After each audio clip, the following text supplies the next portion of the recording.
샬롬 할렐루야. 욥기 11장 15절이여. 그리하면 네가 정녕 흠 없는 얼굴을 들게 되고 굳게 서서 두려움이 없으리니 네가 추억할지라도 물이 흘러감 같을 것이며. 흠 없는 얼굴을 든다는 것은 하나님 앞에 부끄러움이 없이 떳떳하게 얼굴을 들 수 있다는 의미입니다. 사람은 죄가 있으면 불안하고 공고하며 죄책감 때문에 하나님 앞에 떳떳하지 못하지요. 또 진리를 깊이 알아갈수록 자신의 부족함을 깨닫기 때문에 하나님 앞에 부끄러움을 느끼게 됩니다. 그러나 진리 안에 온전히 거함으로 우리 마음에 책망할 것이 없는 단계가 오면 하나님 앞에 담대함을 얻고 무엇이든지 구하여 응답을 받습니다. 반대로 제약이 있으면 하나님 앞에 설 수 없고 아무리 열심히 부르짖어도 어떤 응답도 받을 수 없습니다. 그러나 욥의 경우는 큰 죄가 있어서 환난을 당하는 것이 아니었습니다. 연단을 통해 마음의 죄악을 깨달아 버리고 더 온전한 축복을 받도록 하나님께서 이를 허락하셨습니다. 그런데 소발은 이러한 하나님의 사랑의 섭리를 알지 못했기에 욥이 죄를 지었기 때문에 이런 일을 당했다고 오해하고 있지요. 소발은 욥에게 네가 환난을 추억할지라도 물이 흘러감 같을 것이라 했는데 이는 죄에서 돌이키면 곧 환난을 잊게 될 것이라는 말입니다. 강물이 흘러 바다로 들어가면 그 물을 다시 움켜쥘 수 없습니다. 새로운 물이 계속하여 흘러 내려오기 때문이지요. 이는 세월의 흐름을 말하지요. 만일 우리가 질병에 걸렸다거나 가정과 일터에 문제가 생겼다 해도 세월이 흘러 그 환란이 지나가면 과거 때문에 슬퍼하지는 않을 것입니다. 모든 어려움이 강물처럼 흘러가고 좋은 시간이 왔다면 오히려 과거를 추억하는 것이 즐거워지며 감사의 마음이 들지요. 연단의 시간도 당신은 막막해 보여도 믿음으로 행군할 때 눈물이 기쁨으로 한숨이 웃음소리로 바뀌며 하나님께서 위로와 평안으로 가득하게 하십니다. 욥기 11장 17절. 네 생명의 날이 대낮보다 밝으리니 네가 누워도 두렵게 할 자가 없겠고 많은 사람이 네게 처음을 드리리라. 마음의 죄악은 하나님의 말씀인 빛이 들어왔을 때 회개하고 돌이킬 수 있습니다. 진리가 내 안에 들어오니 마음의 죄악을 버릴 수 있고 가정, 일터, 사업터에서도 불의를 몰아낼 수 있지요. 그러므로 생명의 날이 대낮보다 밝다는 것은 생명의 빛이 들어오므로 세상과 착해 살았던 어두운 과거는 지나가고 이제는 진리와 짝하며 대낮과 같이 밝은 생활을 할 수 있다는 뜻입니다. 또한 어둠이 있다 할지라도 아침과 같이 된다는 말씀은 예수님을 구세주로 영접하여 생명의 빛이 들어오면 아직 시험 환란이 남아있고 어둠이 있다 할지라도 곧 아침과 같이 된다는 의미입니다. 여기서 아침이란 새로운 날, 새 소망, 새로운 삶을 의미하지요.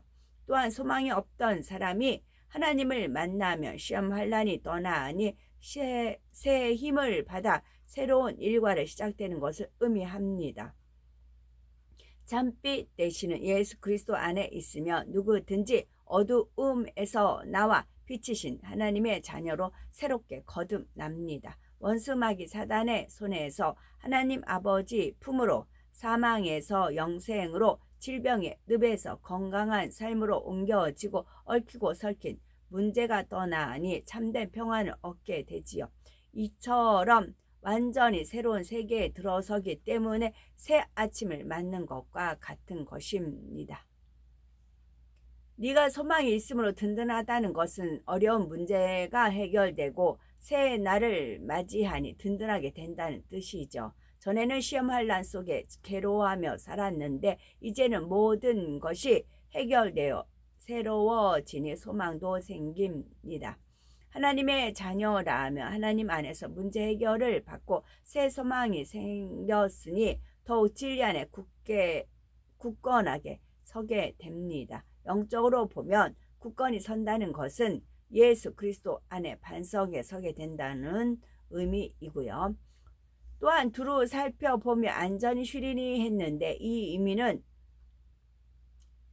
의미는 죄악을 버림으로 가정과 일터, 사업터에서 모든 불의가 떠나면 하나님께서 불꽃 같은 눈동자로 천군 천사로 성령의 불담으로 지켜주시기에 마음의 쉼을 얻게 된다는 뜻입니다. 내가 변화되면 결국 상대와 환경을 주관하던 어두움이 떠나고 그러면 문제가 해결됩니다. 동서남북을 둘러보아도 시험 환난은 나와 상관이 없고 항상 평안하게 되지요.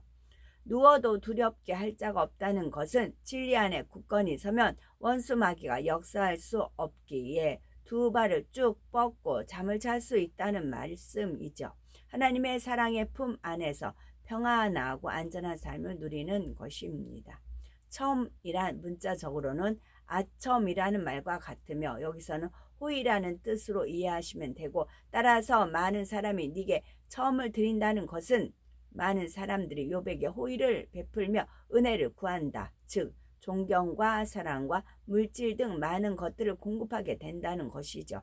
죄에서 떠나 진리 가운데 살아가니 하나님께서 사람들의 마음을 주관하여 들어와도 복을 받고 나가도 복을 받게 해주신다는 것입니다. 욥기 11장 20절 그러나 악한 자는 눈이 어두워서 도망할 곳을 찾지 못하리니 그의 소망은 기운이 끝임이리라. 진리 안에 살지 못하는 악한 사람은 영적인 눈이 어두우니 하나님 말씀을 받아들이지 않고 믿으려고 하지 않습니다. 또 하나님을 믿는다 하며 진리를 안다 하지만 지켜 행하지 않으니 여전히 영적으로는 소경과 같지요. 그러니 이런 일들은 잘 보이지 않아 도망할 곳을 찾지 못한다는 것입니다. 그렇다면 어디에서 어디로 도망가야 한다는 것일까요? 사망의 늪에서 생명의 길, 영생의 길로 도망해야 합니다. 시험할 난이 아니라 빛으로 도망가야 하는데 영적인 눈이 어두워지면 도망할 길을 찾지 못합니다. 나의 죄악으로 어두움에 왔는데 인정하지 않고 환경 탓, 누구 탓하니 문제 해결할 길을 찾지 못하고 계속 헤매는 것이지요. 우리가 진리 안에 살지 않고 죄를 버리지 않는다면 자연히 영안이 어두워짐을 알아야 합니다. 결국 도망할 길을 찾지 못하니 악한 자의 소망은 기운이 끊어지고 말지요. 악한 자는 악을 계속 쌓아가니 종국에는 더 나갈 힘을 잃고 무너져 내리며 기운이 끊어짐으로 영원한 사망인 지옥으로 갈 수밖에 없습니다. 각종 사고와 질병, 재앙과 환난의 위험이 도사리고 있는 오늘날 수많은 사람들은 앞일을 염려하며 살아가지요. 그래서 건강검진을 수시로 받고 보험과 투자 등으로 여러 대비책을 세우지만 그것으로 해결되지는 않습니다. 인생의 가장 완벽한 재앙 대비책은 바로 전지전능하신 하나님을 의지하는 것입니다. 잠언 1장 33절 오직 나를 듣는 자는 안연히 살며 재앙의 두려움이 없이 평안하리라 말씀하신 대로 모든 죄와 악을 벗어버리고 진리로 변화되는 만큼 환난이 떠나고 두려움이 없이 참된 평안을 누릴 수 있는 것입니다. 그러므로 오직 하나님 말씀 안에 거함으로 항상 평안하고 형통한 삶을 영위한 우리가 되어야 되겠죠. 아멘.